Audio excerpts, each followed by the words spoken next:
Transitioning your aged parents to a nursing home while juggling your own children doesn't have to be painful if you know what to look for, what to expect, and where to go for support. And with me today is Mandy Peters, an aged care nurse. So Mandy, tell me, what is it that you see in your day-to-day activities with people trying to transition their parents into aged care facilities? A lot of the time I find a daughter or a son coming into the facility or a facility looking for placement for their parent, and they have absolutely no idea where to start.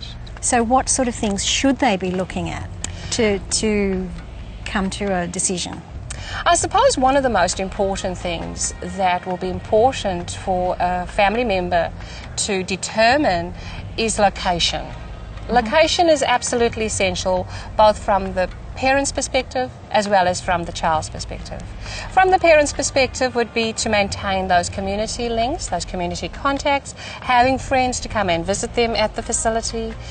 From a child's perspective, the distance I have to travel if I'm going to be placing my mum in a certain facility.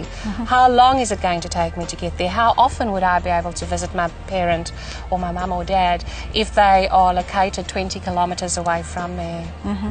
So how important is it to the aged person themselves, apart from their children and their wishes?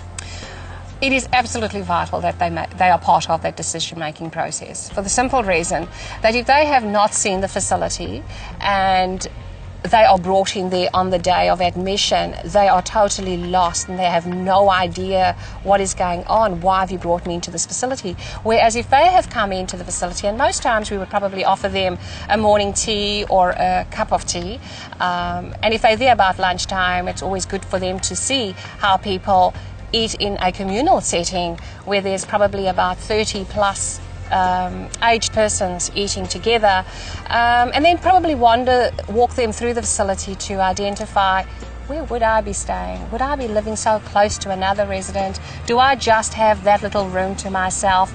And it allows them to make that decision, yes, I am ready for this transition into aged care, or no, I'm not ready, I want to stay at home longer.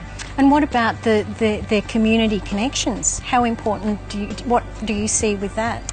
I find it absolutely vital in the early stages that the community links are maintained, particularly if they have been a very vibrant community person involved in the community, doing the Meals on Wheels, assisting people with their shopping, volunteering.